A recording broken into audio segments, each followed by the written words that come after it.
Welcome to the History of the Batman with Londyn, brought to you by Meltdown Comics and Collectibles in Hollywood, California. This is where we relive the defining moments of one of the most iconic figures in comic art and literature, the Batman.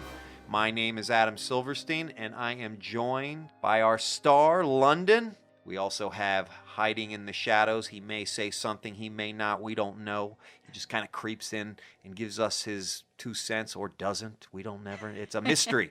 Shadow Adam. We also have our producer and engineer in the house, Mason Booker. We are brought to you and sponsored by Meltdown Comics and Collectibles and Comics Fix.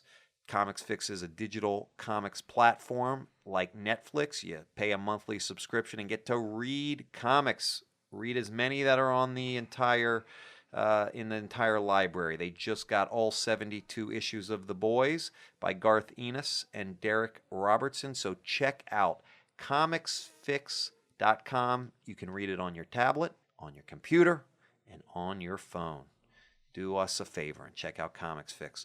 Londyn, how are you? I'm good. How are you? I'm good.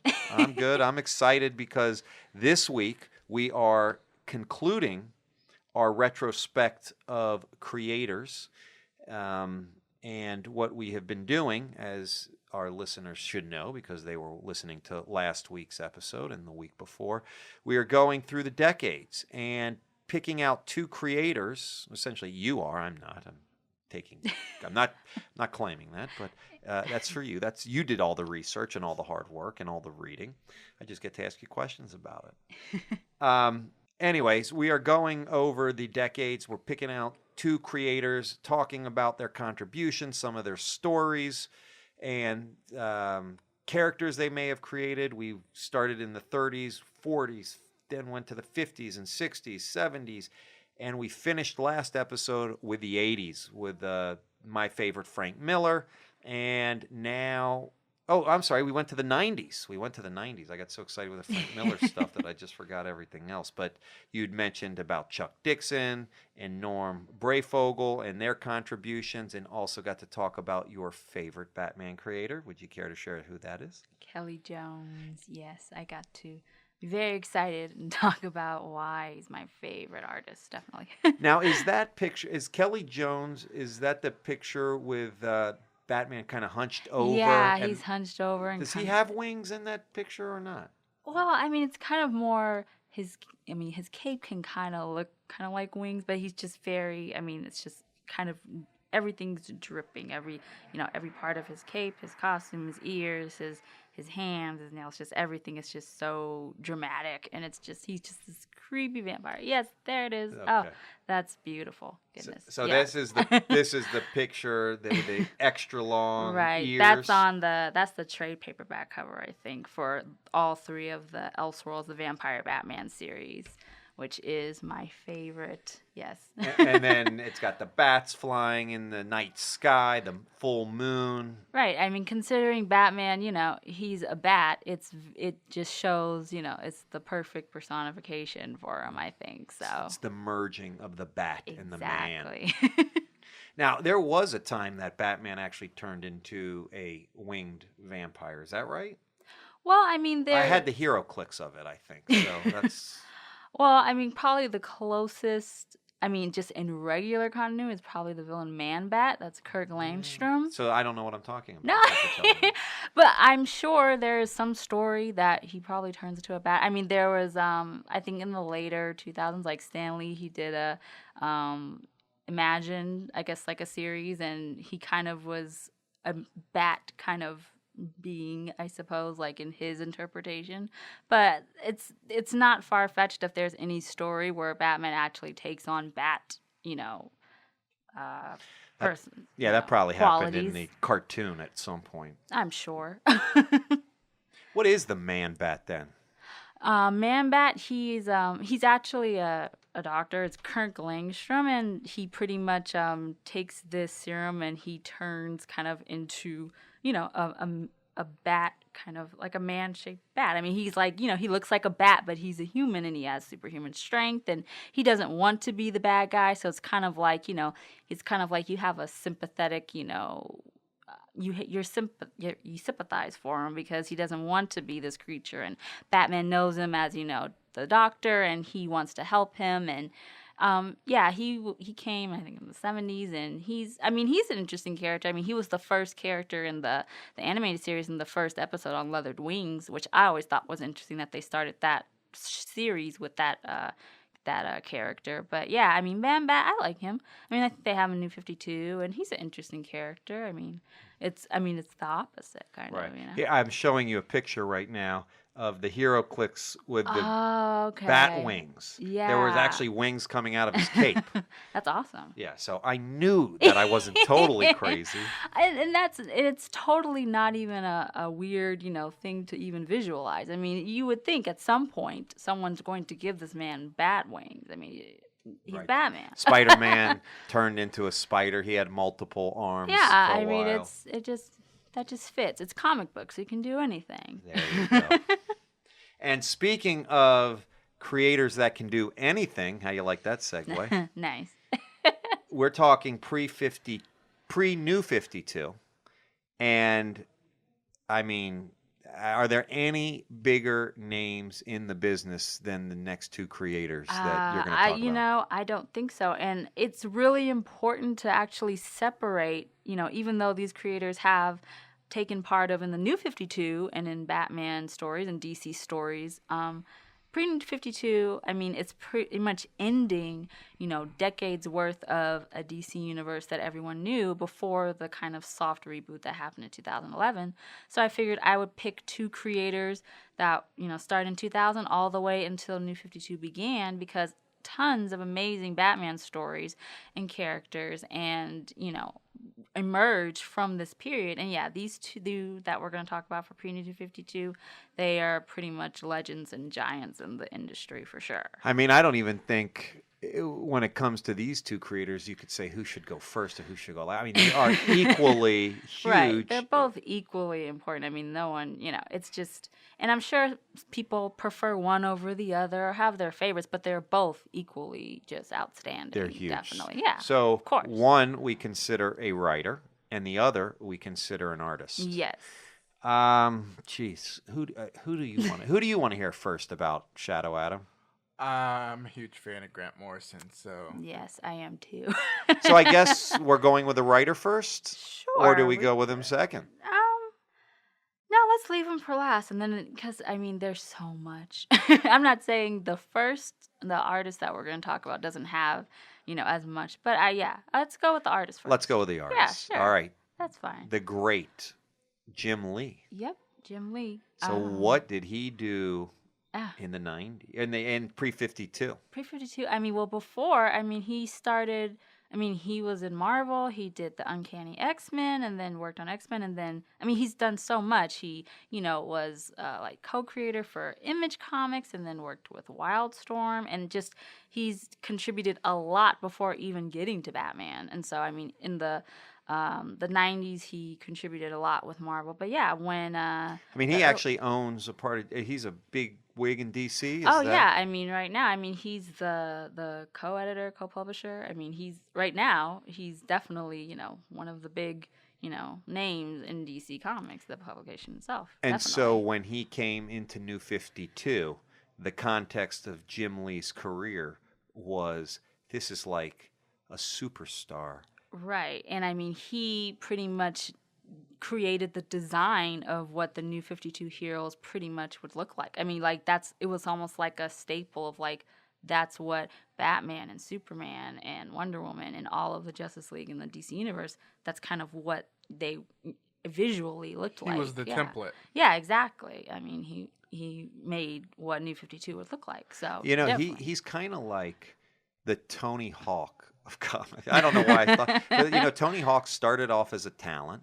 He was a part of a team. He was just the skateboarder, part of the Bones Brigade, and then got bigger and bigger and bigger, and then owns everything, right. And is a huge thing. And that's kind of Jim Lee's. Right. He's not just an artist anymore. Not even when he first started. He already made a name for himself that he's beyond his art. I mean, he brought so much to just the industry in general. So, especially then, I think that's why people were so excited or just, amazed at what he did when he did the arc that pretty much I think everyone knows Jim Lee for is Batman Hush, which came out late 2002, then 2003.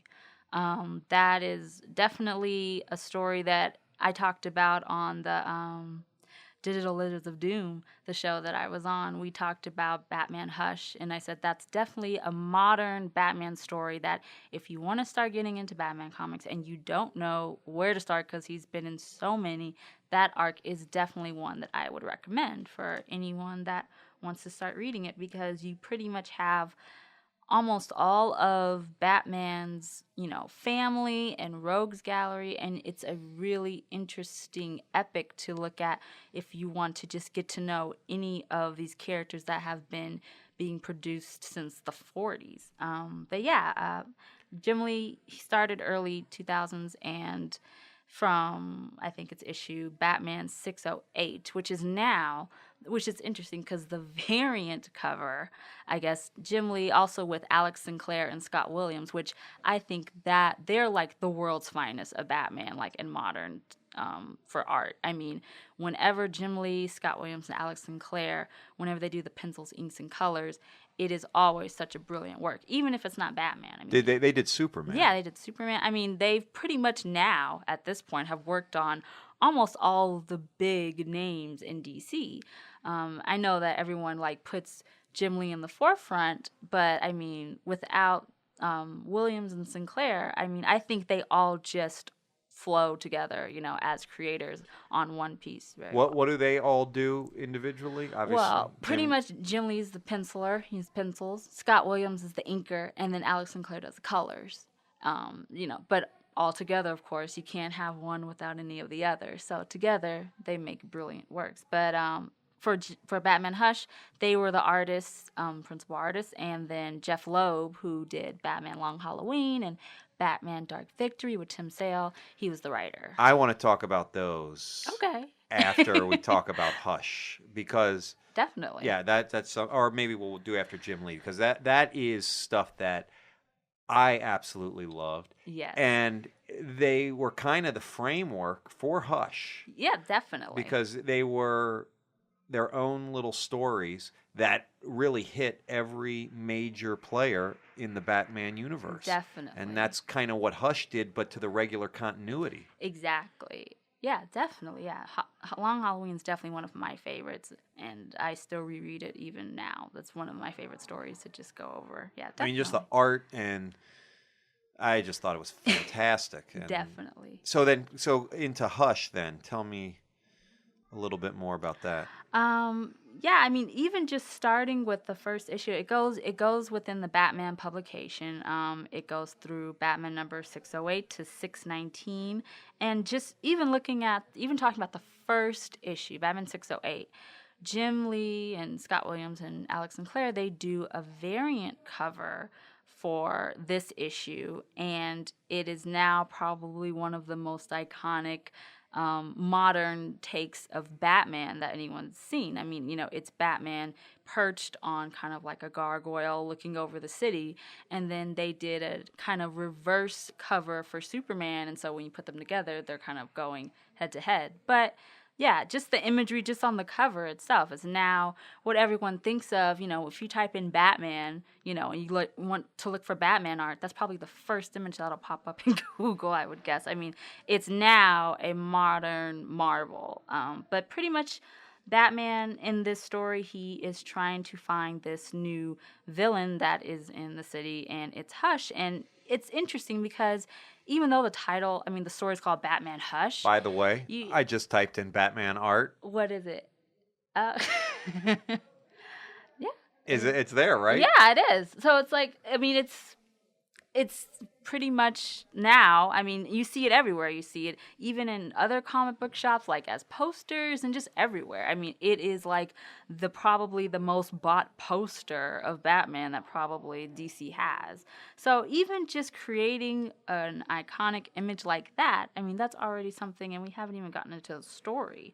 And what I was saying was, even it's interesting because the story's called Batman Hush, but you really don't see Hush or really get to know him until like the very end. So what you're kind of filled with is all of the rest of Batman's rogues gallery. You see everyone. I mean, you see, Riddler has a part, and Harley Quinn, and Joker, and Two-Face, and you see all of these characters, and it is all in regular continuity. This isn't a story that's taken place outside of a different time or anything. It's all within, I mean, it's like they just jumped right into it. And what's interesting about Batman 608 is that they actually introduced, after like about 2 decades, a new Batman comic book logo. And that's also something that I personally like. I really like the evolution of the comic book logo of Batman. I know that's something that's kind of people may not think about, because you always get the comics and you always see them, but the word Batman and the symbol that he's in, it's kind of very sharp and angular, and yeah, it's a new symbol. I mean, that Jim Lee pretty much introduced for Batman comics all the way up until when the New 52 starts.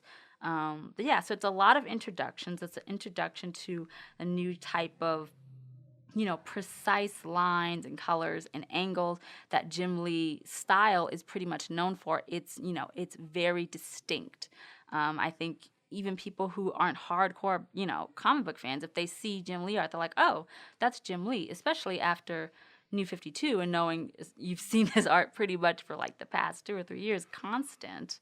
Hush, you get to know this new villain that's out to kind of get Bruce Wayne, and it becomes personal, not just for Bruce Wayne, but it's also not, it's kind of like what Long Halloween does. You kind of get to see all of the other characters that are important into who Batman is and what Batman's, history and what his stories pretty much are made up of.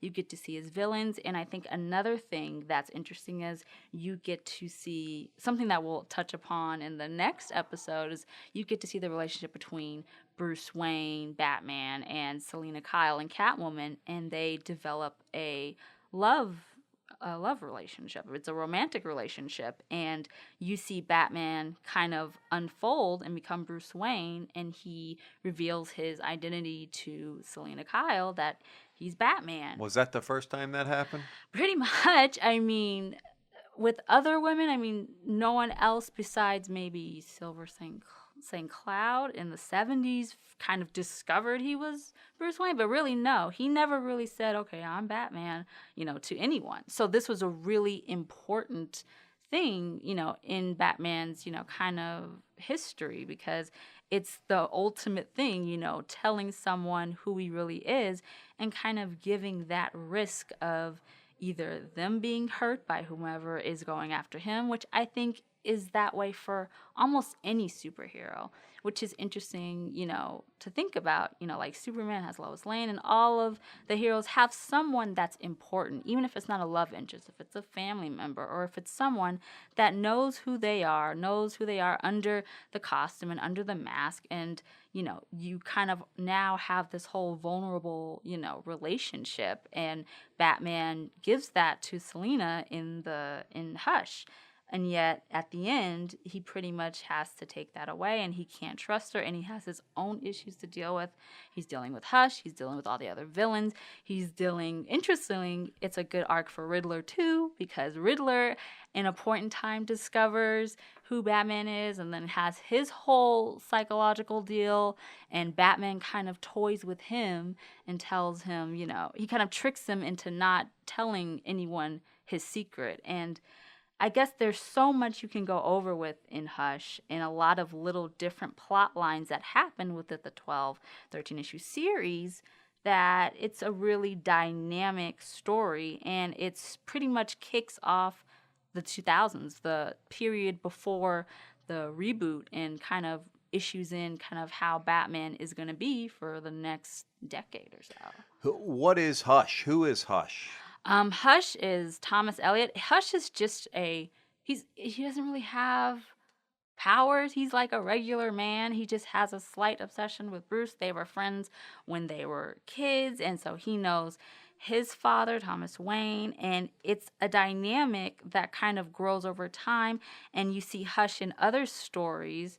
You see it in Heart of Hush, and he pretty much later on, Thomas he gets like plastic surgery and changes his face, and he looks like Bruce Wayne because he wants to destroy Bruce Wayne in terms of like taking over Wayne Enterprises and pretty much destroying his civilian life. And that actually, plays into other characters when he meets with Catwoman or he meets with Harley Quinn, especially in later stories where Hush and Catwoman have a fight pretty much in Heart of Hush.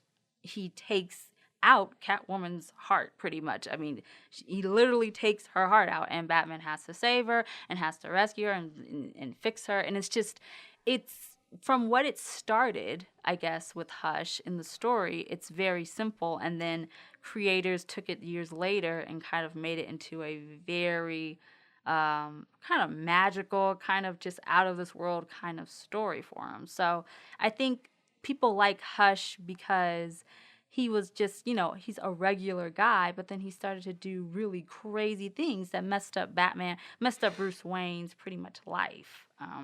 But yeah, Hush is important because of the art that was produced and what that art stood for and what it now is even a decade later, almost 2 decades later. And when did that come out? That was like late 2002, 2003, and that was throughout the Batman publication. That seems, when I think about it, it seems so recent. But right, I've never it does. But it's over a decade old now. That's crazy. But it still holds up so well. Has Jim Lee come back to Batman since Hush?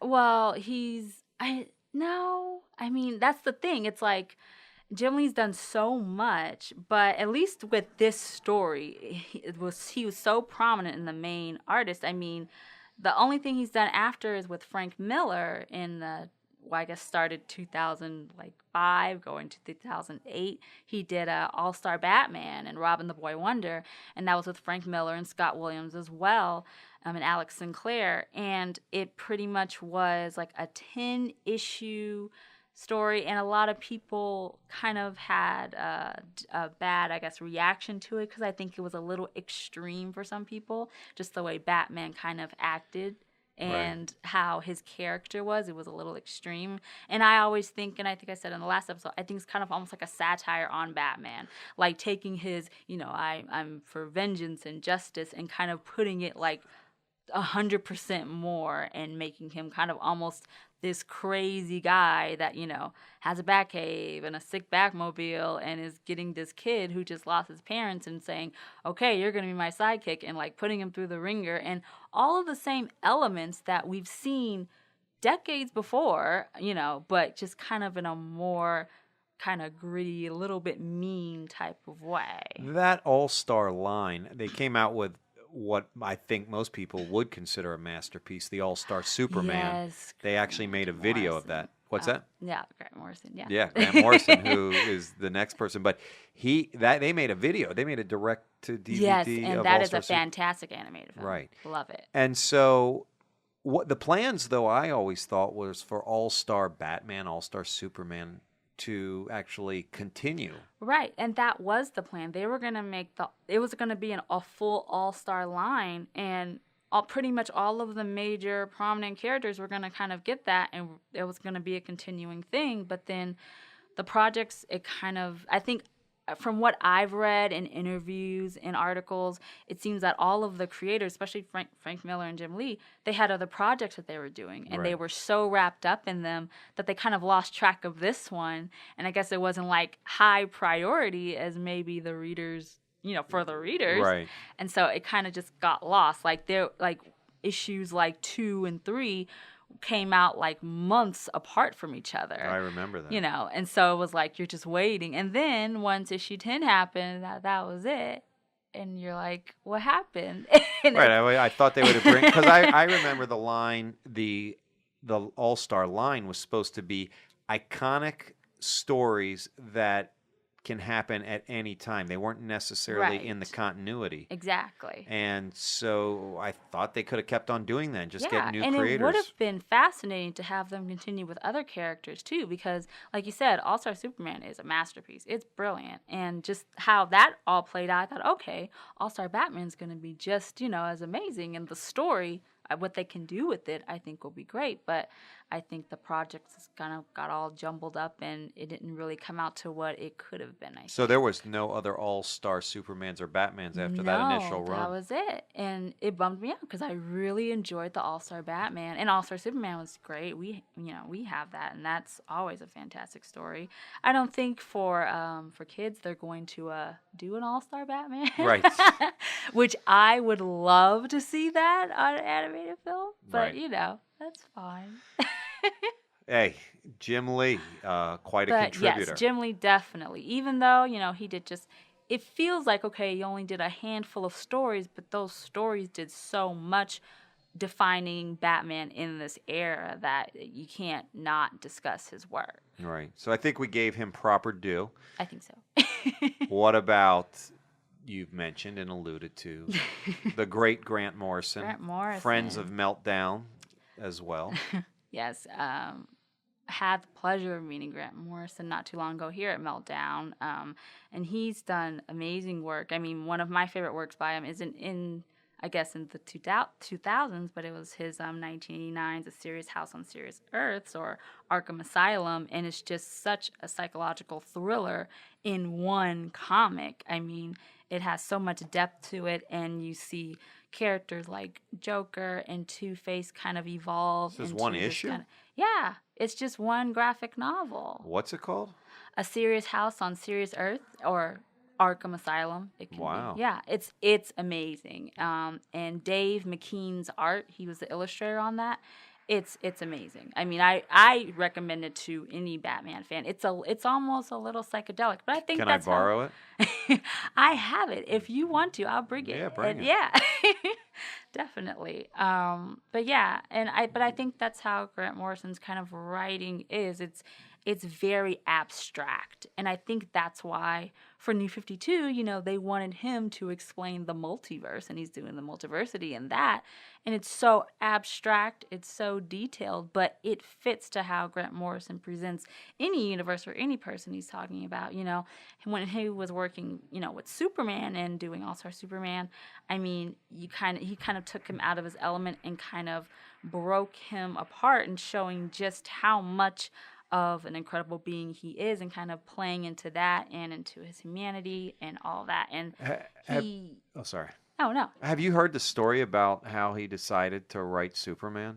No. Grant? What's the story? He was at Comic-Con, Uh-huh. and there was a guy dressed as Superman, and he went up to him, and I guess he was just sitting there on the stairs. Okay. And he was out in the sun or whatnot, and he went next to him and just started talking to him as if the guy was Superman, and just started really talking to him. This is the way I remember the story. I could be wrong, but I think this is what happened. And then it just kind of gave him the inspiration to really explore Superman. Wow. That, that's not hard to believe, I think. Just the kind, of writer and person he is. I think that makes perfect sense. Yeah. So. But yeah, but he's not just important to Superman. I mean, he did an entire Batman run for what? Let's see, it was started in 2006, and it started with Son of Batman, or Batman and Son, and he pretty much introduced back into continuity Damian Wayne, who is Bruce Wayne's biological son, and and his mother is Talia al Ghul, who's Ra's al Ghul's.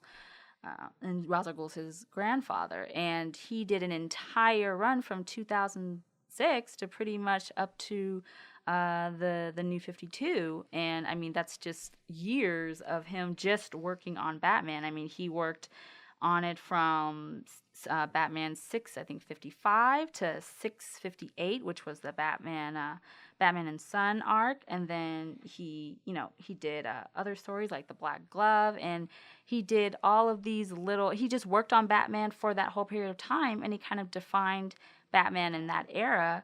But yeah, definitely in that series, one of the most interesting, of course, I think, is when he introduced Damian Wayne, because it was and he kind of changed that origin story, because Mike W. Barr in 87 did Batman, Son of the Demon, and that's when originally, I guess, in that story, Damian was conceived and Talia gave birth and everything. But then Grant Morrison, which I actually read somewhere, that he did not take into consideration this original story and just redid how Damian came to be, I guess, because Talia pretty much drugged Bruce and it was forced intercourse and it was this whole thing, definitely different from what was the story 2 decades prior.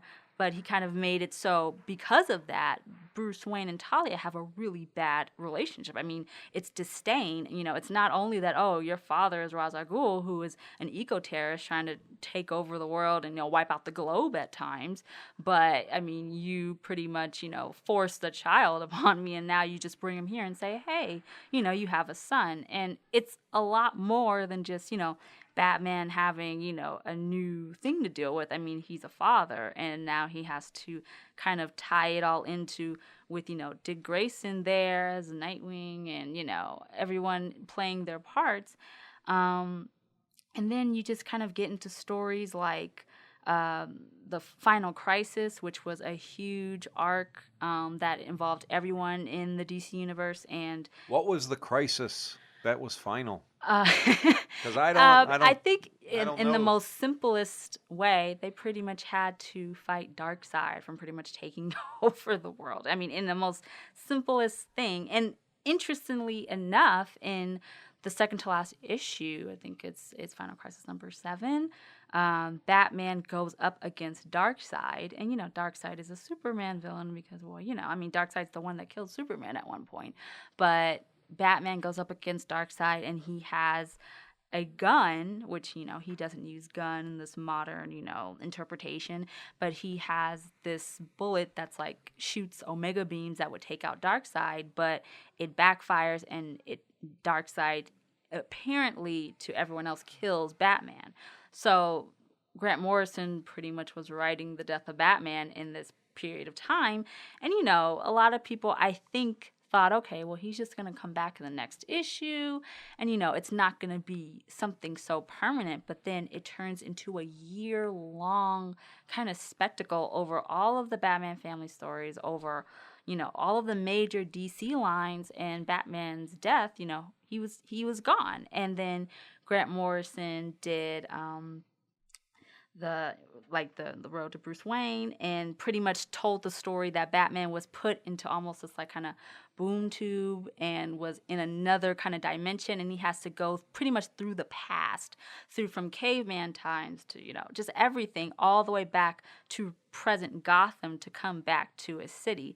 And so, like we kind of were talking about Elseworlds in the other episode, the episode prior, that you see him in all these different time periods. He was a pilgrim, he was a pirate, he was a caveman, he was, it's just all of these, he's going through all these different time periods, while in the regular continuity, everyone is dealing with the loss of Batman.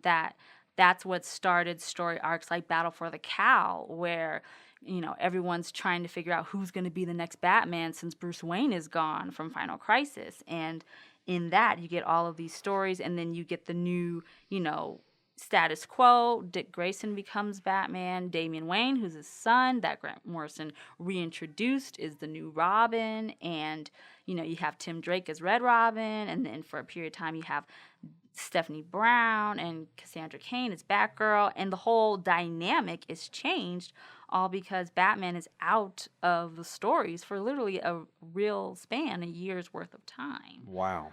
So I mean, that actually then planted the seeds to Batman Incorporated. Is that right? Exactly, right. Because once Bruce Wayne returned, he wanted to, I guess he had the idea of having a Batman kind of not just in Gotham City, because he actually liked the dynamic of Dick Grayson and Damian Wayne as Batman and Robin. So he's like, okay, you guys can do that for Gotham, and I'm going to build Batman Inc., which will almost, in a way, is like a Batman for all lands. There's like someone representing what Batman is all over the world, and that's how that arc began. It's like franchising Batman. Kind of, exactly. And that's what Bruce Wayne, at least in the stories, kind of told the press and everyone that it was pretty much going to be, he was going to fund and help, even though no one put two and two together that, Bruce Wayne and Batman.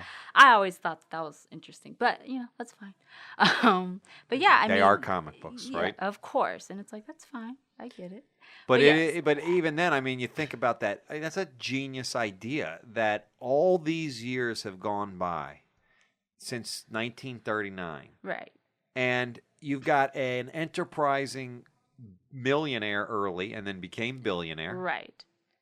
And his whole thing is business and making moves and getting the brand out. Exactly. The Wayne Enterprises brand out there. Right. And everyone in the DC universe knows it. It's not like it's just single to Gotham City. It's everywhere. Right. And so for Grant Morrison to have, I think, the vision and really kind of the courage to, explore a whole new side of the Batman franchise and actually incorporate that into the story. Right. I mean, that's awesome. Yeah, it's fascinating. I mean, he really, within his now famous run, he did so much with one single character and kind of touched upon all of the important players and really shook up what we kind of know, as Batman. I mean, after Final Crisis, and then when they had, whatever happened to the Caped Crusader, which was a Neil Gaiman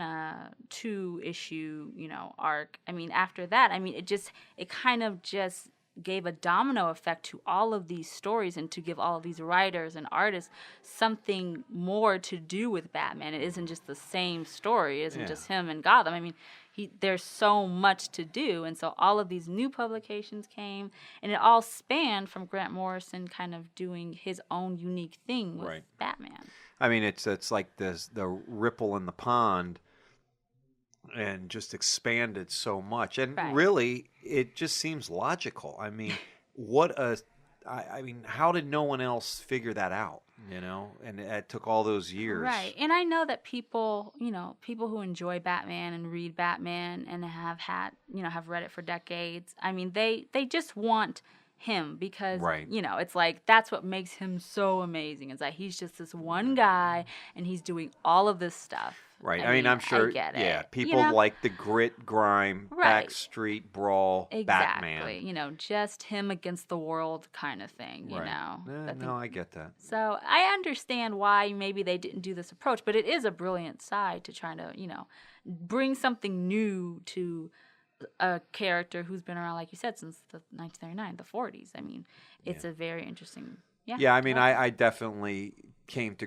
because you expect your Batman to be swinging on a rope to save the day, right? Maybe jump out of the Batmobile, not necessarily to start a corporation, right? And expand into all the different markets with a vigilante. But it's a great idea, and I think as you keep on pointing out, Batman is a character that has so many interpretations, and there's been so much freedom to create with this character. Right. And this is just one of the things that is a part of what makes Batman so fantastic. Right. And I mean, and I know some people that I've talked to, I mean, they didn't really enjoy the Batman Inc. kind of concept.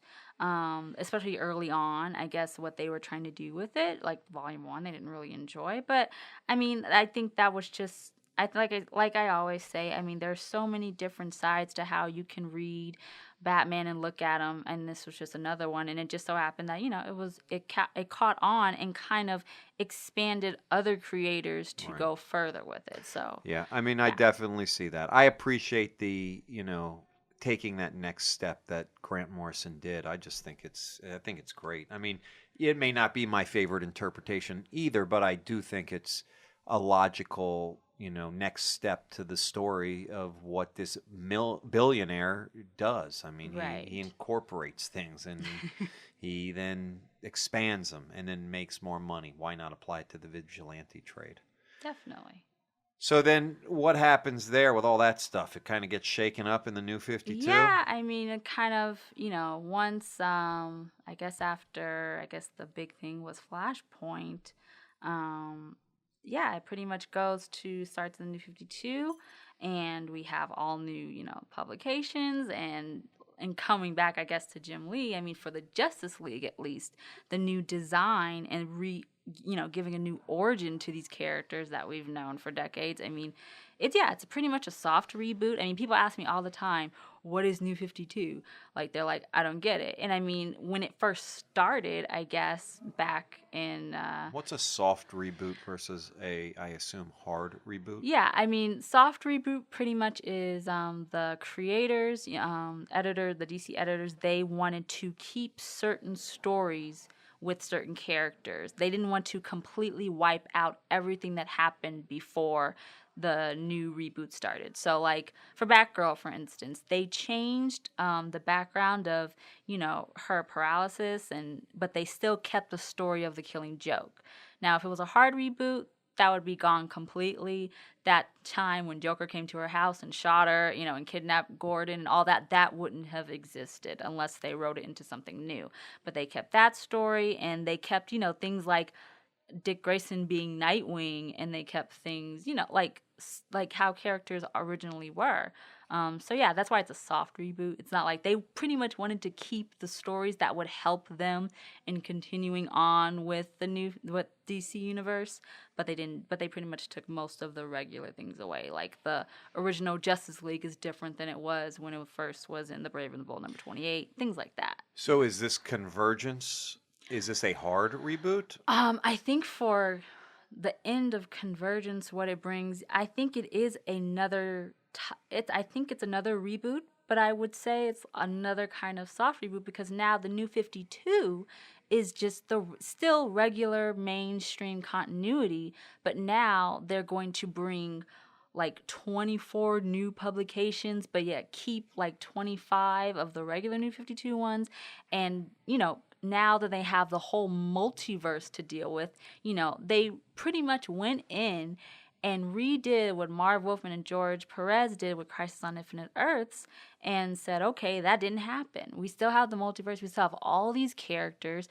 And, it now, I like it because I think even though Jim Lee's design is now a template, as Shadow Adam said earlier, for Justice League and for kind of how we viewed, especially the very first year of the New 52, how visually the DC universe looked now, there's tremendous possibility and tons of different stories and tons of universes that we can go to see all these characters that we've known for so long. And even Batman is not the same Batman as we know now going into Batman 41 next month. I mean, I'm sure at this point it isn't a secret, even if you haven't read it, but Bruce Wayne isn't Batman at the moment. Bruce Wayne is Commissioner Gordon. And so you get to see now what that will do. But yeah, New 52 changed almost all of what we originally knew and just brought the same characters, but kind of updated them, I suppose. Okay. And so when did the New 52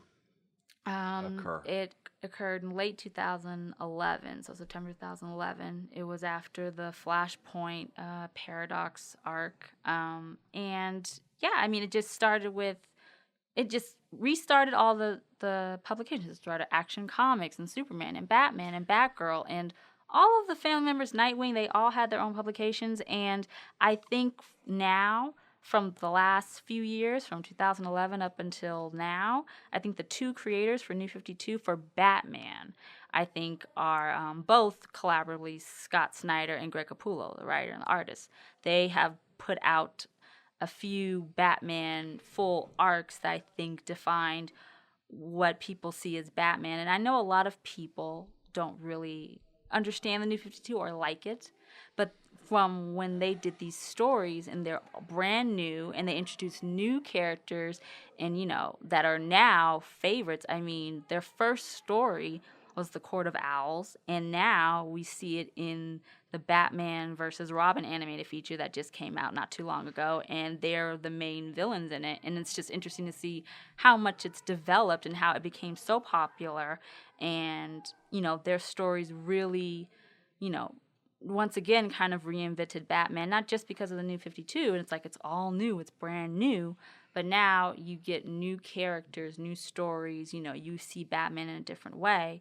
And from doing that and then redoing his origin with 0 Year and then going with Endgame and and ending in Batman 40, they're definitely the two, I think, creative talents for Batman in this period that are definitely that represent the New 52. Yeah, they seem to have just nailed. Yeah, they are dominating pretty much the Batman franchise for this. I mean, I'm not sure how. I mean, I know that they're going to introduce a new villain to the Batman canon with their next story, which I think is interesting. I always like when people create new villains because his gallery is so, it's diverse. And it's so different. So introducing someone new that is something different than we've already seen, I think will be very interesting. Yeah, it's unique and it's exciting. Yeah.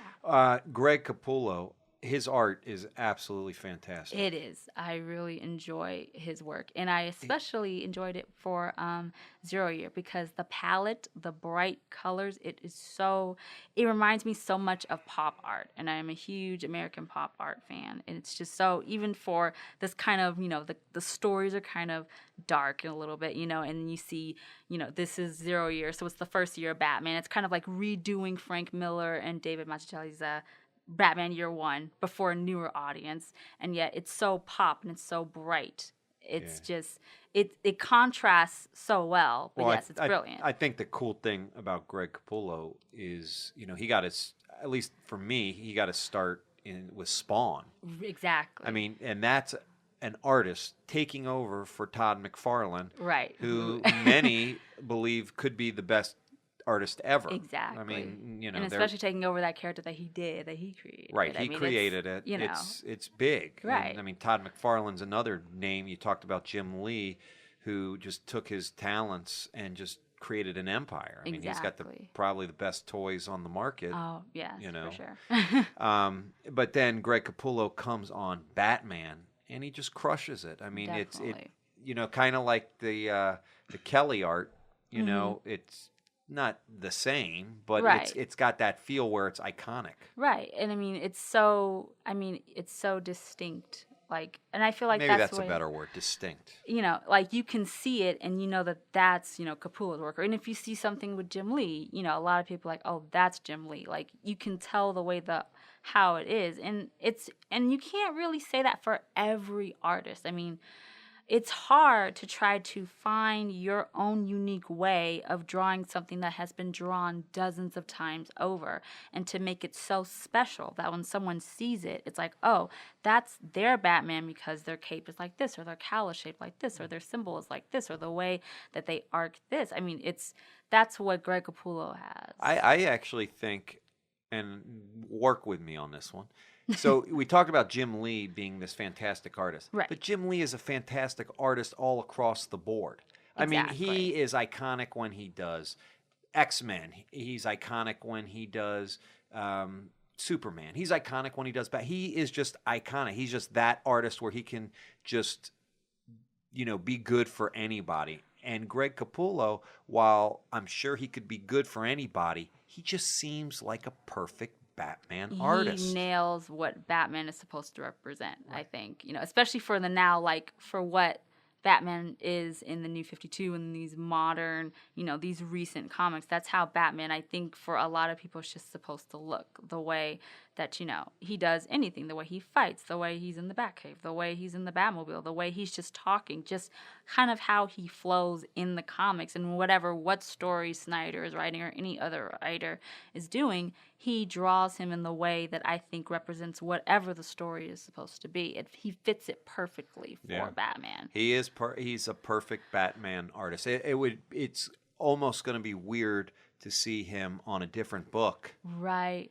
And there's certain, there's just certain artists that fit their character, Right. Yeah. and he's one of them. So talk a little bit about Scott Snyder and you talked a little bit about his stories, and I'm fascinated by the Court of the Owls. Yeah, Court of Owls is a really good story, and even before the New 52 started, he started his Batman with the Black Glove, which had Dick Grayson as Batman. Bruce Wayne was still in Grant Morrison's world trying to get back to the present, but it had Dick Grayson as the main character as Batman, and that was his first take on Batman, and it was still highly acclaimed, and he had to deal with Black Mask, and he kind of wrote a kind of crime story that is really really good to see with Batman, because you never forget that he's a detective and that he's in he's like in the streets, and he's in this dark metropolis of a city. And so when you put him in that element, and he also does a really good job with interpreting Commissioner Gordon and kind of that dynamic. Snyder already started with Batman before New 52 began, and he already had his foot in the door. And yet he went right back, right after, just a year later, to do Court of Owls, and he introduced this whole new urban legend, underground society that connects all to Bruce Wayne's family and his past, and you get to know Bruce Wayne a little bit better, because Thomas Wayne is his father and Martha Wayne is his mother. You know that he's a doctor, she was a socialite, she was a philanthropist, but you don't really get to know, in a lot of stories, just more of his background, more of who Bruce Wayne is, because we're so focused on Batman. I'm always interested to see who Bruce Wayne is, and how when people poke at that stuff, at his past, that's so personal, how that affects him. Because the Court of Owls, when he had to face Talon, who was like the main person, I mean, he lost fights in that. I mean, we've done an episode. Batman got messed up. Yeah, he got totally messed up. And we've talked about, times where Batman's lost a fight. I mean, this would definitely be considered one of those, and it's funny because it's the first book in this new series, and Batman, already loses and has to come back. And yeah, just the introduction to the Court of Owls, to Talon, and to those characters, and just how they have their own little history already, their background and their origin, that dates all the way back to when Bruce was little.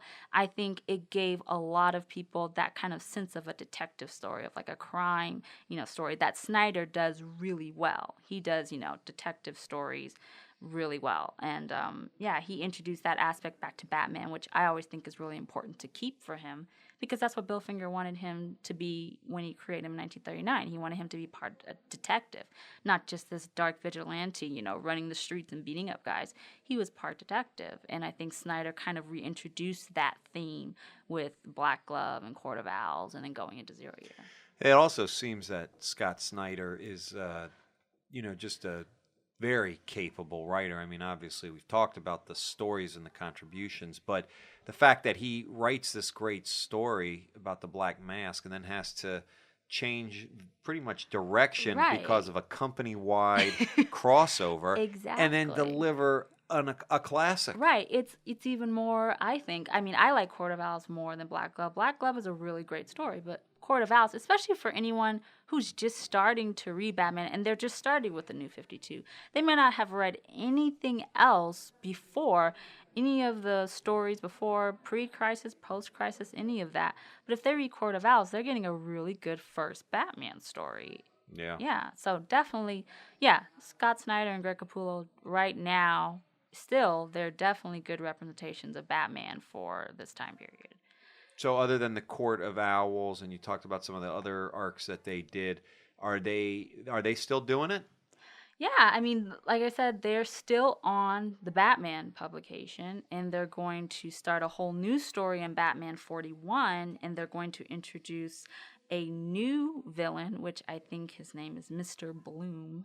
Maybe not quote me on that, but I remember reading an article that it's a new villain, it's a new Batman rogue, and so I'm not sure how they're going to take the story. I don't know what they're going to do past Endgame, since, like I said at the end, we have a new Batman, so it's not going to be the same Batman. What do you mean a new Batman? Well, at the end of Batman 40, Batman, in a kind of a cave, in him and Joker, they die to the reader. I mean, and to everyone else. I mean, even to Alfred, to everyone. Batman is once again dead. And then you see in Divergence in the comic, I think that actually came out on Free Comic Book Day. I got it here at Meltdown when I came. Nice. They introduced that Batman right now is Commissioner Gordon, but he's in this kind of robotic suit. You know, it's kind of almost Iron Man-like. I'm not trying to ruffle any feathers for people who don't like Marvel or any of that stuff, but it is, you know, a full armored kind of like robot suit, but Gordon's in it. So right now, all that we know is that the regular Batman is not Bruce Wayne, but it's Commissioner Gordon. We don't know how long Bruce Wayne is going to be gone because it's comics. Like we said, he can come back. You know, they can write something and he'll be back in a few issues, or it might be for a long period of time. Or Right, Wolverine's not around right now. Yeah, exactly. I mean, Wolverine's gone. I mean, it could be kind of like that. And now with the ending of Convergence and seeing how now there's dozens of the multiverse, it's endless. So, okay, Convergence. I still don't get it because I just don't. So what is it? So I know that DC has a lot of universes, right? The multiverse. The multiverse, yes. And so that means that there can be multiple functioning Batmans on parallel universes. There can be an Earth 2 Batman. There can be an Earth 1 Batman. There can be, which people know as the Flashpoint Batman, which a lot of people, that's very popular because it's Thomas Wayne as Batman. I mean, different universes have different types of heroes for everyone, not just Batman, but Superman and all of them. Right. So what is the Convergence? I mean, Convergence pretty much at its core was an 8-issue arc that DC put out, and the story was that Brainiac pretty much took all of the multiverses, and they're all, let's say they're like little cities. Each universe is like a city. And then he wanted to see which city would come out on top. So they would put one universe and another universe together and have those heroes of that universe combat, and then one would come out. They would have to have a fight? I mean, pretty much they would have to fight to see which universe would go on. And what, I guess his name is Telos, but it's a version of Brainiac. He wanted to see which universe would be the ultimate one. So it would just be one universe. It would just be one DC universe, not the multiverse. But then so that's why with a lot of the crossover stories were fun, because like I said before, that Kelly Jones is my favorite, and they did Convergence #2 for Swamp Thing, and Swamp Thing had to pretty much, in that story they worked together, but they had to fight against Batman's Gotham City. In that city, he was Vampire Batman. He was Kelly Jones, Red Rain, Vampire Batman, and they had to destroy all the vampires, and so they had to knock out that city because it was corrupt with vampires. So in the end, it had to come from different, it was a Power Girl from another universe and a Superman and Barry Allen from like Earth 2, and they had to pretty much go back to Crisis on Infinite Earths, and it's hard if you don't know Crisis on Infinite Earths, but it was a Marv Wolfman, George Perez, mega 11-issue arc that happened in 84 and 85 that pretty much changed the entire DC universe. It made all of those multiverses, all of those universes that did exist into one. And in publication-wise, when that happened, a lot of characters were erased from the continuity. A lot of stories didn't happen. And now what happened in Convergence #8 is that they changed what happened in Crisis, and they didn't have all one universe come together. They didn't have all of the multiverse squish into one. They kept it so there was a multiverse.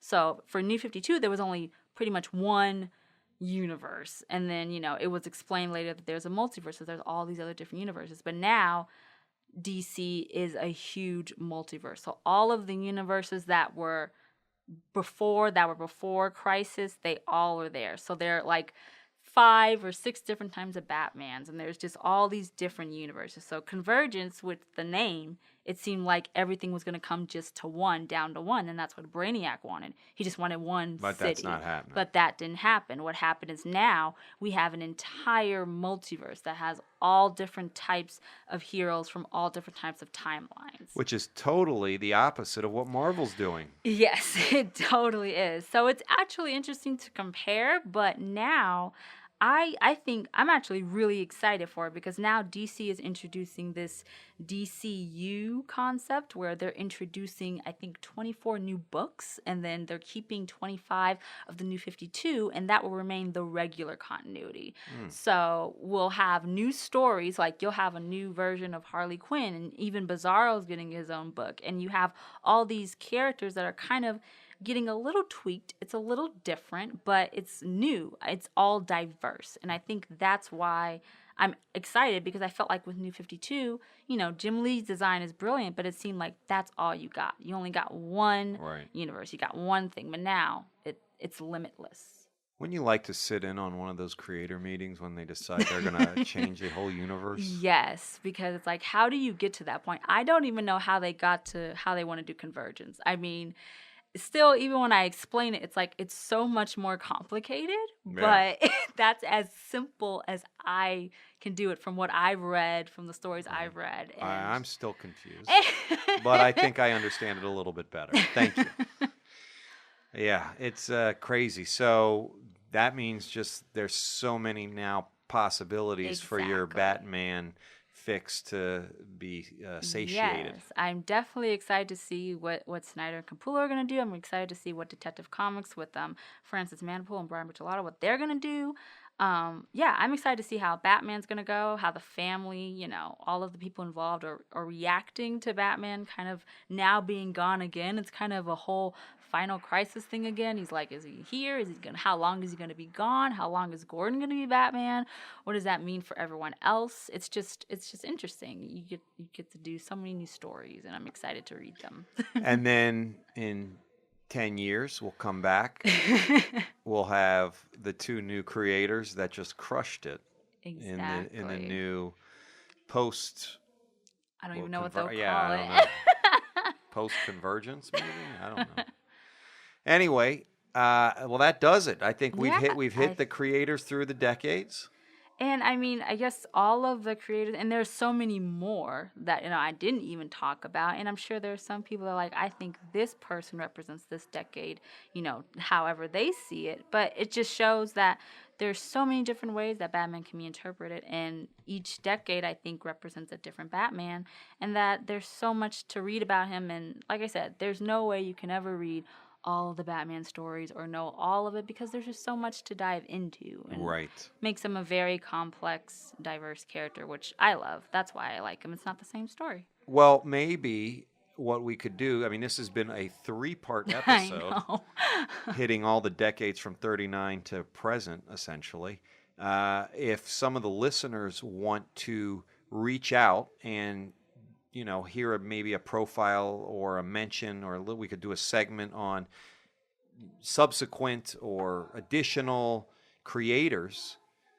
Maybe they can hit you up and we could talk about those. Yeah, I'm definitely open to that. I mean, I would love to hear what other Batman readers, who they think is essential for sure. And maybe they could even call in. Yeah, that'll be fun. That would be cool. So if they wanted to call in and they wanted to reach out to you and get in contact, how would that best be done? Easiest way is to email me at historyofthebatman@gmail.com.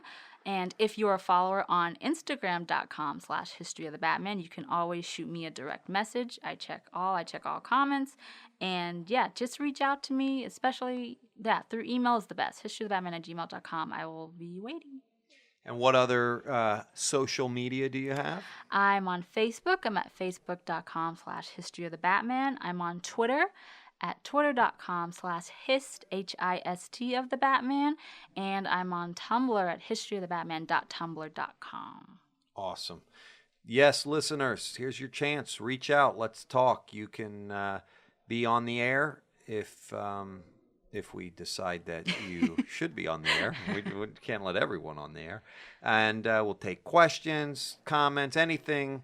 Thanks for listening to The History of the Batman with Londyn, presented by Meltdown Comics.